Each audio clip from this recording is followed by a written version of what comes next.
Bom dia, primeira série. Iniciando a gravação da nossa aula de hoje, dia 19/11, estaremos dando início a uma outra escola literária. Esse ano será a nossa última escola literária, que é o arcadismo, também conhecido como neoclassicismo, e que no Brasil teve início a partir do século XVIII. Antes de nós iniciarmos o estudo do arcadismo, eu gostaria de analisar com vocês um texto que se encontra lá na página 30 da apostila de vocês. Na verdade, é uma letra de música, e a partir dessa letra de música, eu gostaria de entender com vocês qual o sentido dessa escola do arcadismo, qual o sentido de criar-se, uma outra escola com uma temática totalmente diferente da que nós vimos anteriormente, que foi o barroco. Então, é uma letra da canção Casinha Branca, que diz assim: eu tenho andado tão sozinho ultimamente, nem vejo à minha frente nada que me dê prazer. Eu sinto cada vez mais longe a felicidade, vendo em minha mocidade tanto sonho perecer. Eu queria ter na vida simplesmente um lugar de mato verde para plantar e para colher, ter uma casinha branca de varanda, um quintal e uma janela para ver o sol nascer. Às vezes fico a caminhar pela cidade à procura de amizade, vou seguindo a multidão. Mas eu me retraio olhando em cada rosto, cada um tem seu mistério, seu sofrer, sua ilusão.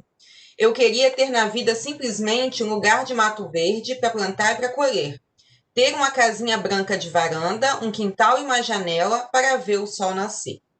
Não sei se essa música é de conhecimento de vocês, é uma música bem antiga, mas fica bem nítido para a gente que o eu lírico deseja o tempo todo é uma mudança de vida. Ele quer uma casinha branca, ele quer ver o sol nascer, ele quer ter uma casa de varanda, mas na verdade o que ele quer é sair da cidade e ir para o campo. Quando ele diz assim, eu queria. Calma aí.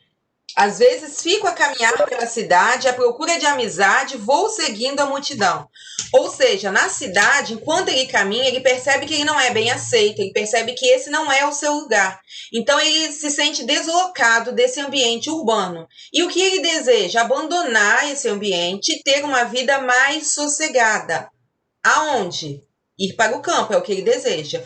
Onde ele quer ficar? No campo. Então, o que ele deseja é sair da cidade e ir para o campo.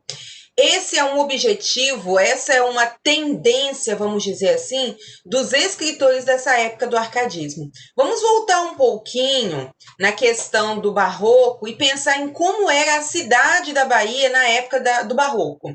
Era uma cidade altamente corrupta, altamente pecaminosa, cheia de questões, vamos dizer assim, voltadas para a economia, problemas mesmo, não eram só questões, eram problemas voltados para a economia, para a questão religiosa, para o sistema judiciário. Então, nós tínhamos uma cidade que acabou se organizando, vamos dizer assim, por meio da corrupção, por meio da balbúrdia. Então, nós não tínhamos um ambiente propício para que as pessoas alcançassem ali uma felicidade, uma tranquilidade, uma paz interior. E o que, na verdade, é proposto com o arcadismo? A primeira coisa que se propõe é abandonar essa vida urbana e buscar uma vida no campo. Como se aquele ambiente urbano estivesse trazendo problemas pessoais para o homem, estivesse transformando numa pessoa infeliz. Portanto, ele precisa abandonar este ambiente, buscar a felicidade, buscar uma vida mais tranquila no campo. Tanto que lá na questão de número 3, na página 31, diz assim, a canção propõe uma espécie de fuga da cidade e ida para um lugar melhor, que é o campo. Isso ocorre por quê? A resposta é a letra A, porque a vida no campo é mais simples e verdadeira. Então, toda vez que a gente inicia o estudo do arcadismo, é interessante a gente chamar a atenção para o cenário que nós teremos montado a partir de agora. Observem que eu tenho uma tela, uma imagem aqui. É um quadro bem famoso chamado Balanço. Na verdade, ele foi pintado um pouquinho antes do barroco, na época do estilo rococó, isso aí na parte artística. Mas ele traz para a gente todos os ideais que o arcadismo busca divulgar. Uma vida no campo, em tranquilidade, em harmonia com a natureza, em que as pessoas demonstram que estão mais felizes vivendo nesse ambiente. Então, o arcadismo ele é basicamente para a gente um período em que nós teremos o desenvolvimento dessa busca da paz interior. Lembrem-se de que lá no Barroco o ser humano era um ser humano o quê? Confuso. O homem estava em conflito com ele mesmo. Em que acreditar? Em que seguir? Obedecer às minhas vontades, os meus desejos ou aquilo que é imposto pelo sistema religioso? E agora no arcadismo nós temos um homem em busca dessa paz interior. Chega, eu quero abandonar o ambiente urbano, eu quero ir para o campo, eu quero modificar o meu estilo de vida. Só para vocês entenderem como que o arcadismo ele se opõe totalmente ao barroco, eu trouxe aqui para a gente um quadro comparativo. Quando a gente fala de barroco, a gente pensa logo na cidade da Bahia, porque foi o estado, né, em que houve o maior desenvolvimento. A gente sabe que o barroco artístico ele também aconteceu em Minas Gerais. Entretanto, o barroco literário ele prevaleceu ali na Bahia. Então, eu tenho um ambiente urbano, né, descrito ali o tempo todo. No arcadismo, eu já tenho um ambiente rural. E, ao invés de acontecer na Bahia, o arcadismo se desenvolve, acontece em Minas Gerais. Observem também que as mudanças de escolas literárias vai acompanhando o desenvolvimento econômico do país. Vamos lembrar um pouquinho da aula de história. Nós tivemos ali o ciclo da cana-de-açúcar, né? O ciclo não, o período da cana-de-açúcar, né? A produção de cana-de-açúcar ali na Bahia, na época do Barroco. Logo depois, quando o açúcar entra em declínio, começam a percorrer o interior do país, naquelas expedições chamadas, né, bandeiras que percorrem, entradas e bandeiras que percorrem o interior do país, o ciclo das esmeraldas, nós temos ali a questão dos bandeirantes, e depois o ouro é descoberto em Minas Gerais. Então, essa questão da economia, do que estava acontecendo no Brasil, é um fator preponderante para o desenvolvimento do arcadismo. Devido à descoberta do ouro em Minas, as pessoas passam a ir para lá, se juntar lá, há um desenvolvimento cultural também ali. Então, o desenvolvimento das escolas literárias acompanham esses desenvolvimentos econômicos que acontecem no país. Depois do arcadismo, nós temos o romantismo, e coincide exatamente com a chegada da família real portuguesa ao Brasil. Então, nunca se esqueçam disso. Sempre analisamos o desenvolvimento e o surgimento de uma escola literária baseado nos fatores históricos. O barroco ele é bem conhecido por esse lado religioso, por essas imposições, pela questão religiosa que permeia, vamos dizer assim, o pensamento e a vida do homem. O arcadismo ele abandona essa ideia religiosa. Ele é totalmente pagão. Como assim? Há uma preocupação com a valorização dos deuses gregos, dos deuses da natureza, tudo aquilo que possa trazer uma paz interior, tudo aquilo que possa trazer uma paz para o ambiente é considerado uma espécie, entre aspas, aí, de religião. Então, nós temos aqui um período totalmente pagão. Vocês irão perceber o tempo todo essa referência aos deuses gregos, às ninfas, tudo aquilo que está ligado à natureza, esses deuses que relacionam-se. Pan era um deus pagão. Murilo. Pan era o deus da flauta. É exatamente, nós vamos falar dele aqui agora. Ele é o deus que inspira aqui os poetas no arcadismo. Pan, o deus Pan, que é o deus da flauta, né? O deus da música.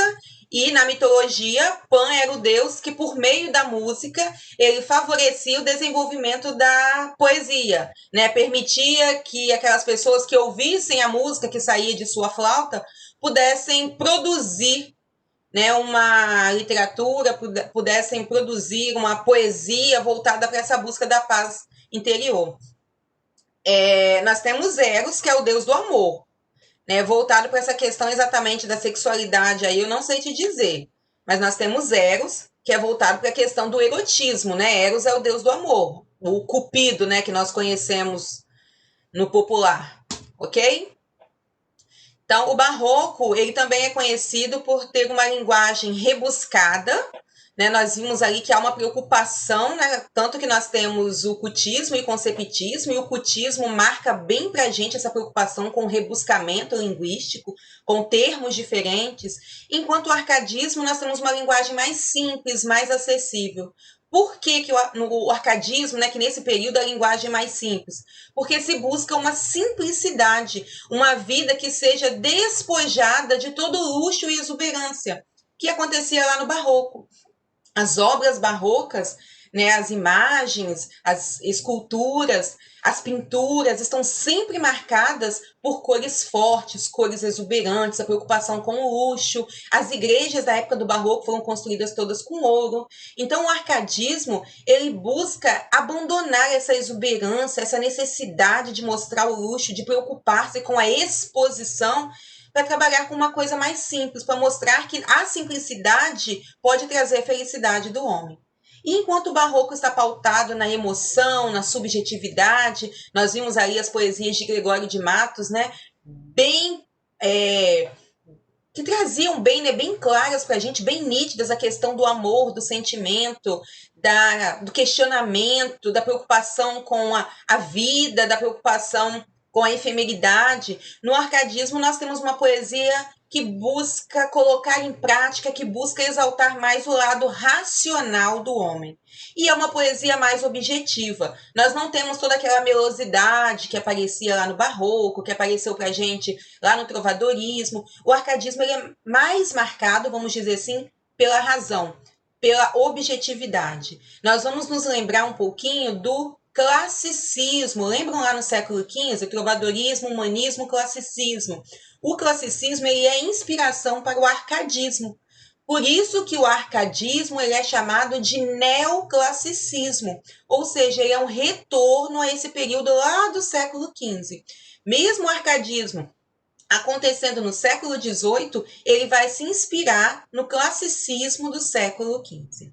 Então, a partir dessa ideia que nós tivemos aqui, de que o arcadismo ele se opõe totalmente ao barroco, vamos voltar ali para a gente compreender o surgimento da escola. Bom, eu já comentei com vocês dessa tela ao balanço. Espero que fique assim bem frisado para vocês a ideia do campo, a ideia da alegria das pessoas, estando em convivência ali com os elementos da natureza. E o arcadismo ele surgiu na Europa no século XVIII, razão pela qual também é denominado de setecentismo, né, fazendo referência aí ao século XVII, final do século XVII, começo do século XVIII, né, foi o surgimento, e a ideia do neoclassicismo. Por que o neoclassicismo, como eu já havia comentado com vocês?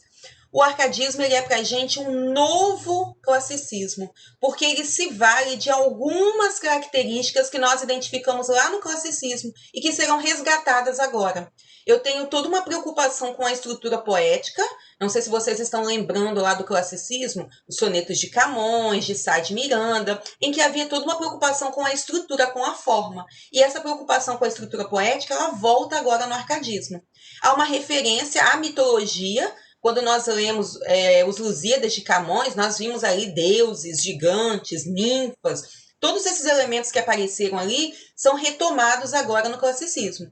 O que faz com que o neoclassicismo, o que faz com que o neoclassicismo ou o arcadismo seja conhecido como esse período aí pagão, né, que faz referência à mitologia.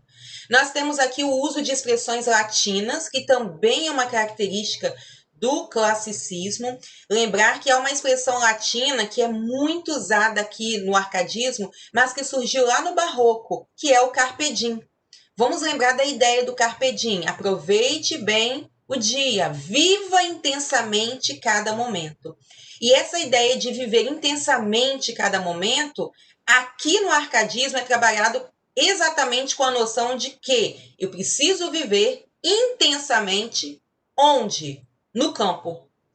Eu vivo ou viverei uma vida feliz, uma vida tranquila, quando eu aproveitar o máximo, e aí ele destaca também a questão da efemeridade, por isso o carpe diem, aproveite cada momento, mas no campo. Então, essa expressão que ela começa a ser usada lá no barroco, quando Gregório diz, vamos aproveitar porque a vida é curta, depois a gente pede perdão, aqui no arcadismo ela ganha um teor diferente. Eu quero aproveitar porque no arcadismo eu estou em busca da felicidade.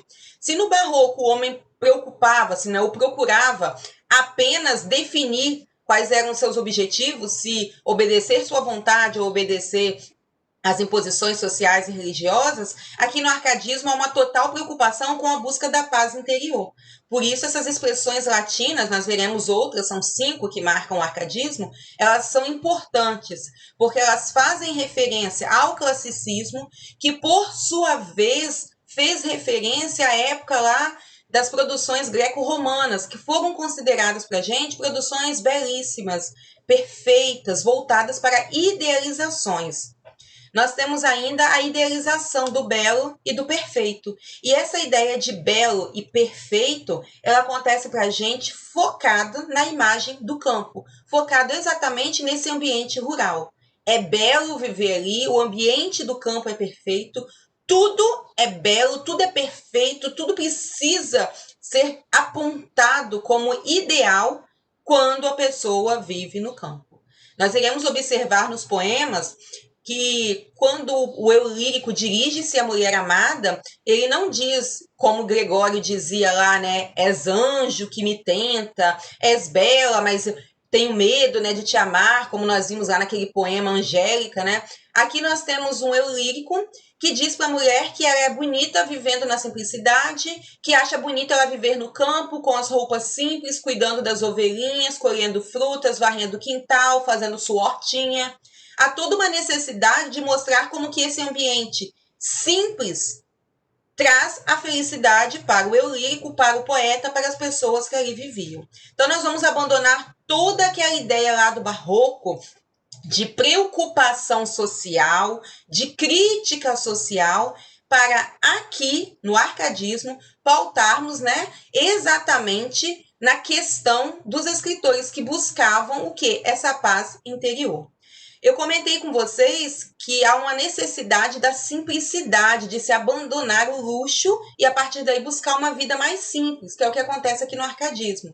Os escritores da época, eles adotam pseudônimos, ou seja, falsos nomes. Porque ser poeta era um título, né? Pessoas que eram poetas, né, homens que faziam parte desse ambiente aí considerado acadêmico, né, hoje é ainda, mas na época era, se tinha uma pompa e tanto, eram consideradas pessoas de alto nível social.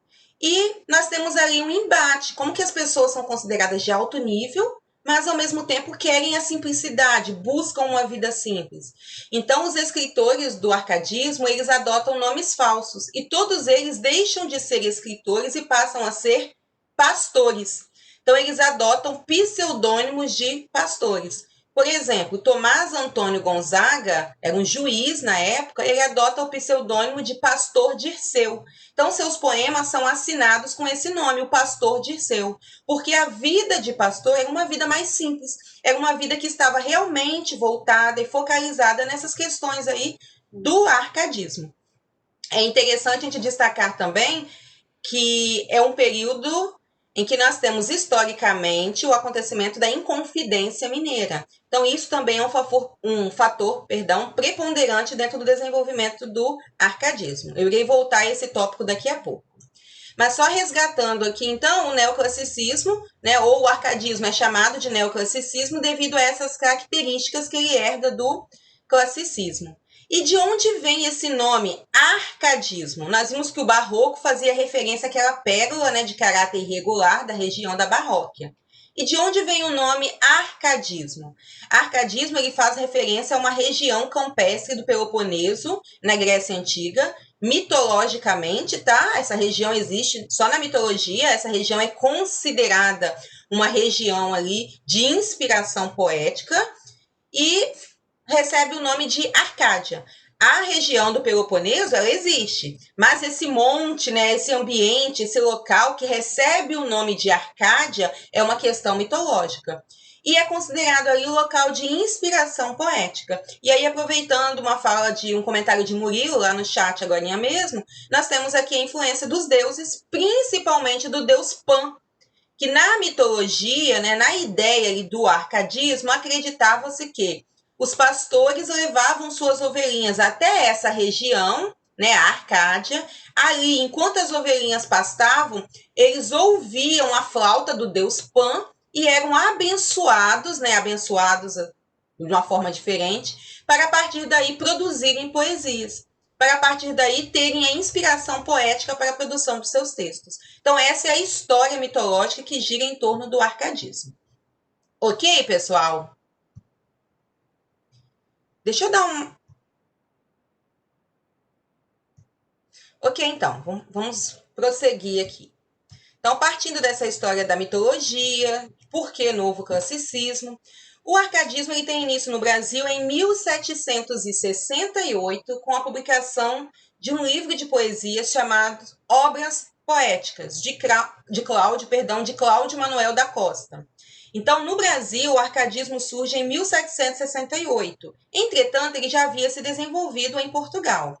Há ainda a fundação da Arcádia Ultramarina, em Vila Rica, que é, na verdade, uma reunião, vamos dizer assim, uma escola em que as pessoas que queriam, né, que tinham apreço pelo arcadismo que estava acontecendo em Portugal, discutiam essas ideias e, a partir daí, fundaram essa Arcádia Ultramarina. Então, Cláudio Manuel da Costa, que nós iremos estudar mais à frente, ele é para a gente o escritor que produz essa obra que funciona como um marco inicial. É interessante destacarmos que ele tem toda uma influência política na cidade, ele é um dos integrantes daquele grupo de Inconfidentes, né? Ele está ali lado a lado com Tiradentes, naquela luta pela Inconfidência Mineira. Cláudio Manuel da Costa é o primeiro escritor brasileiro que trabalha com a questão da terra, da nacionalidade, que chama a atenção para a sua terra natal, que tem uma questão de ufanismo, que nós comentamos lá em que período? Nós já comentamos do ufanismo. Qual foi a escola literária que nós vimos? A questão do ufanismo. Literatura informativa, né? O que era o ufanismo? Exaltação exagerada da terra. E Cláudio Manuel da Costa, ele foca na sua cidade natal, que é Vila Rica, e a partir daí, quientismo, isso aí, Gustavo, e a partir daí ele desenvolve essa tendência nacionalista. Então ele se torna uma pessoa bem importante para a gente dentro do desenvolvimento da literatura. Com relação às temáticas, nós vamos destacar aqui dois aspectos importantes que funcionam como temas norteadores para o desenvolvimento do arcadismo. A principal temática dessa escola é a exaltação da natureza e de tudo que lhe diz respeito. Lembrar que na Europa acontecia ali o século das luzes, o iluminismo burguês, que prepara o caminho para a Revolução Francesa, isso lá fora. Por essa razão, muitos poetas do arcadismo começam a adotar pseudônimos de pastores gregos ou latinos. Já comentei isso com vocês, a necessidade de se buscar o quê? Uma vida mais simples. Caracteriza-se ainda pelo recurso a esquemas rítmicos mais graciosos, ou seja, uma produção que estava pautada em modelos, como nós já vimos, cópia do classicismo. Então, toda essa preocupação com a natureza, em exaltar a natureza, culminam em duas temáticas dentro do arcadismo, o bucolismo e o pastoralismo.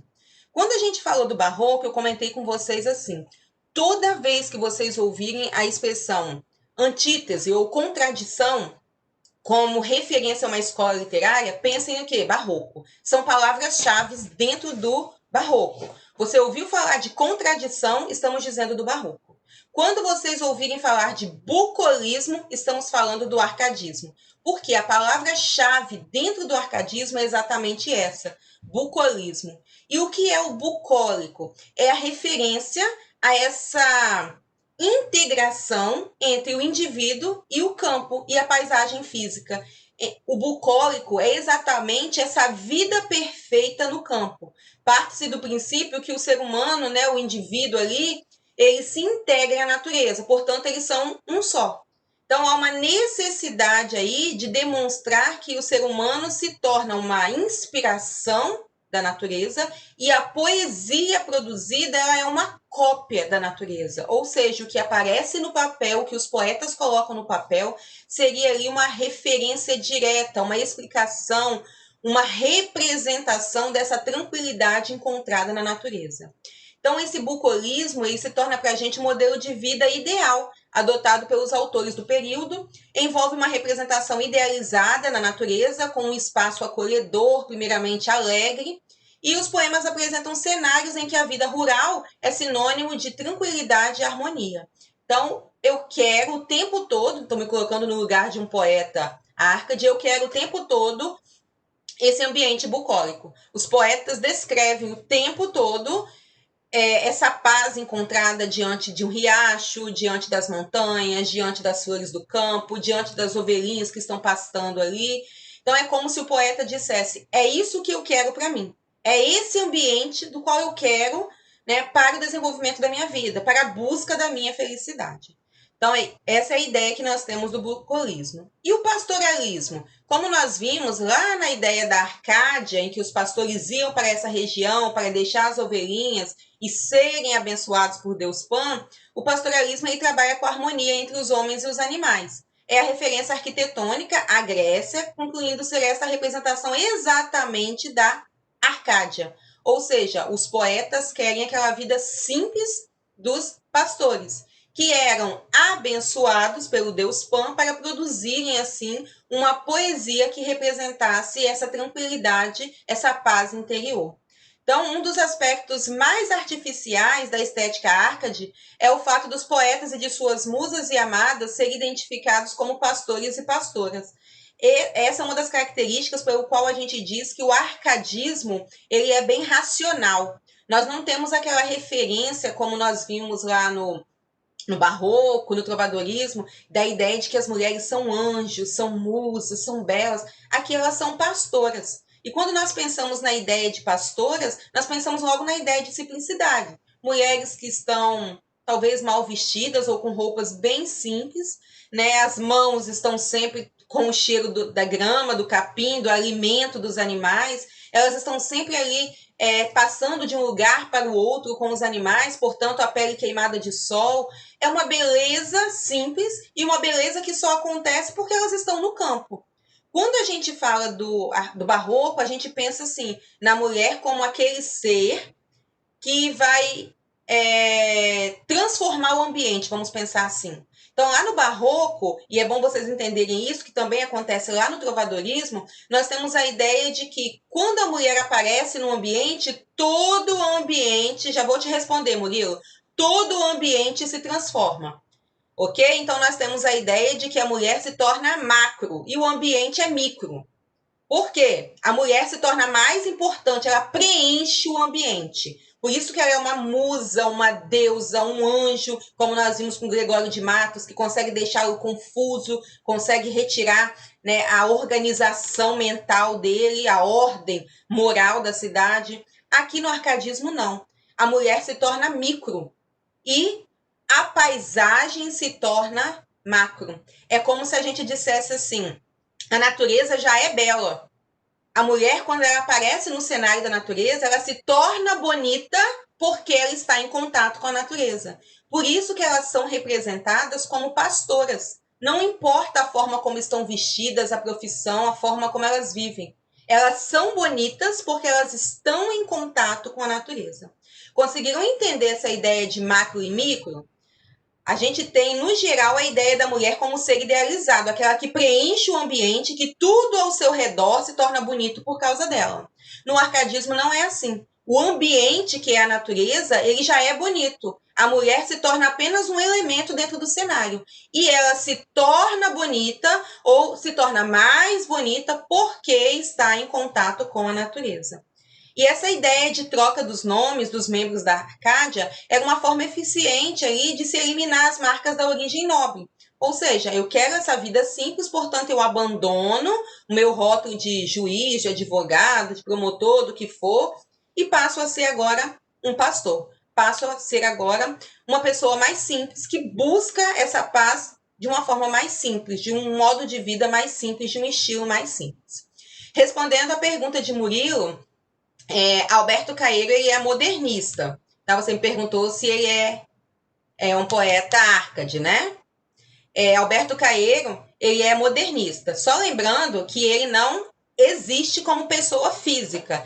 Ele é um dos heterônimos de Fernando Pessoa. Né? Fernando Pessoa produziu 4 heterônimos, ou seja, ele produziu com o nome de 4 escritores diferentes, e Alberto Caeiro é um dos seus heterônimos. Alberto Caeiro, lá no modernismo, lá dentro da ideia, da mentalidade de Fernando Pessoa, ele era um pastor de ovelhas, né? Um guardador de rebanhos. Mas não faz referência em momento nenhum a essa questão aqui do arcadismo. Vocês irão estudar isso mais à frente, mas aí, Murilo, só para poder já dar uma adiantada aqui, quando Fernando Pessoa cria esses heterônimos, cada um deles tem uma personalidade diferente. E uma delas é Alberto Caeiro, que busca exatamente essa vida tranquila, essa paz interior por meio de coisas simples. Por isso ele faz a associação ao guardador de rebanhos, né, ao pastor de ovelhas. Ok? Mas é só uma referência a essa ideia da vida simples, mas ele não é Árcade. Gustavo perguntou, então é uma exaltação da mulher? Não consegui entender a pergunta. Deixa eu ver aqui. Sim, Murilo, mas nós temos esses 4 que são os mais conhecidos, né? São aqueles que nós estudamos mesmo como os 4 mais conhecidos, por quê? E criou vários heterônimos, mas esses 4 aí são aqueles em que ele deu vida, vamos dizer assim, ficcional. Tiveram nascimento, tiveram morte, tiveram família ficcional, né? Então, são os 4 mais estudados. Quem foi que perguntou? Gustavo me perguntou aqui se há exaltação da mulher. Eu já respondi sua pergunta ou não, Gustavo? Como que acontece a exaltação da mulher dentro do arcadismo? Ok. Então, retomando aqui o nosso raciocínio. Ok, Murilo? Te respondi também? Ok. Então, retomando aqui o nosso raciocínio, dentro das temáticas nós vamos destacar a questão do bucolismo e do pastoralismo. Essa cena aqui, né, essa imagem que eu trouxe para vocês, será uma imagem, um cenário bem descrito dentro da poesia Árcade. O tempo todo nós iremos ler referências a essa ideia aqui do pastor que está com as ovelhinhas, do sol se pondo, do sol nascendo, da natureza, né, daquela poesia, da música que emana do ambiente natural. Então, só para vocês terem ideia de que essa imagem ela será aí para a gente refletida dentro dos poemas Árcades. Com relação ao momento histórico, eu já comentei com vocês que no Brasil foi o período da Inconfidência Mineira, 1789, tanto que os nossos escritores eram líderes inconfidentes, e aí uma curiosidade aí para vocês. Os nossos 2 maiores escritores foram Cláudio Manuel da Costa, que foi aquele que iniciou o arcadismo no Brasil, e Tomás Antônio Gonzaga. Todos os 2 eram líderes inconfidentes. Todos os 2 trabalharam lado a lado com Tiradentes para lutar, né, contra esses desmandos do governo na época da Inconfidência.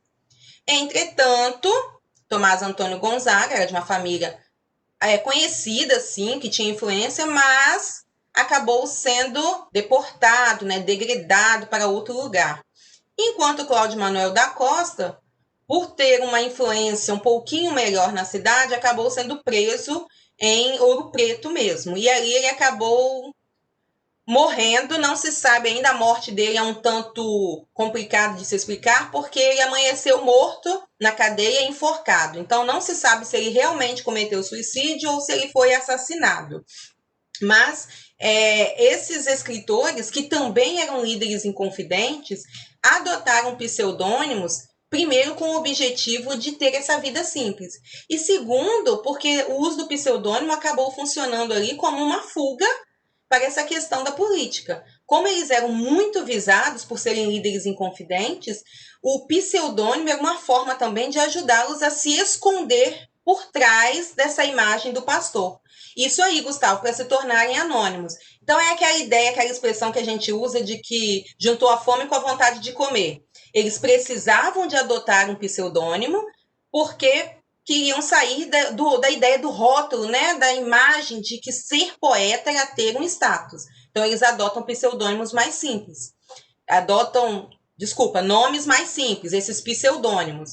Portanto, eles acabam sendo favorecidos com a ideia de esconderem a verdadeira identidade. Então, acaba funcionando ali, né, de 2 maneiras diferentes. No mundo estava acontecendo também alguns alguns fatores que foram aspectos preponderantes. Entre eles, né, já tinha acontecido a Revolução Gloriosa, a Revolução Industrial, a independência dos Estados Unidos. Era um momento em que a Revolução Francesa estava no auge, então há um progressivo descrédito das monarquias absolutas, decadência da aristocracia feudal, crescimento do poder da burguesia, e todos esses fatores acabam favorecendo o desenvolvimento do arcadismo em Portugal. De uma forma ou de outra, como nós somos ainda colônia portuguesa, o que acontece na Europa afeta diretamente o desenvolvimento, né, econômico, social, político e cultural aqui no Brasil. Mas o que é importante para a gente aqui é guardar exatamente a questão da Inconfidência Mineira, que foi o que marcou historicamente o desenvolvimento do arcadismo. Com relação às características, deixa eu ver como que está meu tempo aqui, tem uns minutinhos ainda. Com relação às características que marcam aí o arcadismo, nós já vimos algumas naquele quadro comparativo, mas nós temos aqui a ausência da subjetividade. Como eu disse para vocês, não há aquela preocupação em expor os sentimentos, né? Nós temos ali um eu lírico que adota uma postura mais séria, né, uma forma ali bem pastoril, né, diante do campo, diante de tudo aquilo que ele está vendo. Então, você não tem um escritor, um poeta preocupado com a exposição dos seus sentimentos, com as suas emoções. É como se ele dissesse, eu quero uma vida no campo, a vida no campo é perfeita, então eu vou exaltar essa vida no campo. Não há essa necessidade de melosidade, essa necessidade de mostrar, como é bonito, como... Não, o campo é bonito e acabou. E é por isso que eu quero viver no campo. Então, ele é bem racional, ele é bem direto. E aí nós temos aqui, o autor não expressa o seu próprio eu, ao contrário, ele adota uma postura pastoril, por isso que ele adota o pseudônimo. Já comenta aqui o que eu falei com vocês, né? Tomás Antônio Gonzaga, que adota o pseudônimo de Dirceu. Cláudio Manuel da Costa é o Glauceste Saturnio, e o Basílio da Gama é Termindo Cipílio. Não sei o que é pior, né? O nome deles ou os pseudônimos, mas tudo bem. Glauceste Saturnio, imagine. Termindo Cipílio, né?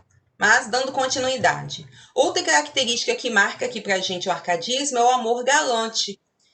Prestem atenção à ideia de amor que nós temos aqui. O amor é entendido como um conjunto de fórmulas convencionais. É como se eu dissesse, o amor existe. Acabou. É uma convenção. Se casa porque tem amor. Ou, se não tem amor, pelo menos finge-se um amor dentro de um determinado relacionamento. Então, o amor que nós temos aqui ele é marcado pela racionalidade e muito mais focado na busca pelo ideal de vida perfeita. Os poetas não querem a concretização amorosa, eles querem a concretização de felicidade, a realização da felicidade, a concretização de uma vida perfeita. O amor fica em segundo plano. A personagem feminina, a presença feminina fica em segundo plano. O mais importante é estar em contato, em harmonia com a natureza, é alcançar essa felicidade e depois o amor vem com o tempo. É essa a ideia que nós temos. Por isso que o amor se torna um amor galante, né? Eles são galanteadores no sentido de que eles se preocupam muito mais com outras questões e o amor acaba vindo e ficando em segundo plano como algo racional. Ele vem depois. Acontece, com o tempo aparece. É essa a ideia de amor que nós temos aqui. Convencionalismo amoroso. Na poesia Árcade, as situações são bem artificiais. Nós já vimos que ela é marcada, né? A poesia Árcade é marcada pelo racionalismo. Não é o próprio poeta quem fala de si, de seus reais sentimentos.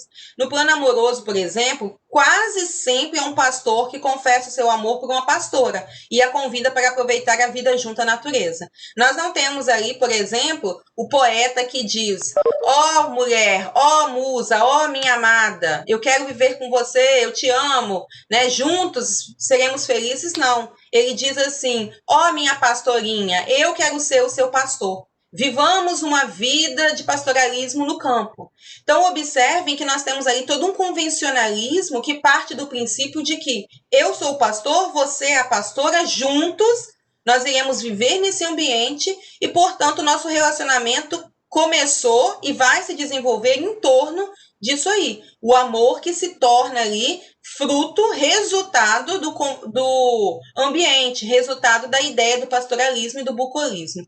É mais ou menos o que nós vimos aqui do amor galante, né? O amor ele acaba se desenvolvendo por causa do ambiente. Não há variações emocionais e o que mais importava ao poeta Árcade era seguir a convenção, fazer poemas de amor que faziam os poetas clássicos. como faziam os poetas clássicos, e não expressar os sentimentos. A mulher é vista aqui como um ser inalcançável, uma musa que apenas o inspira a produzir poesia. E ela é inalcançável por quê? Porque ele não faz questão desse alcance. O que ele busca é exatamente a questão da paz interior. Vou deixar para a próxima aula, porque nós temos que analisar as expressões latinas. Então, por hoje eu estou parando por aqui. Aguardem só um momentinho.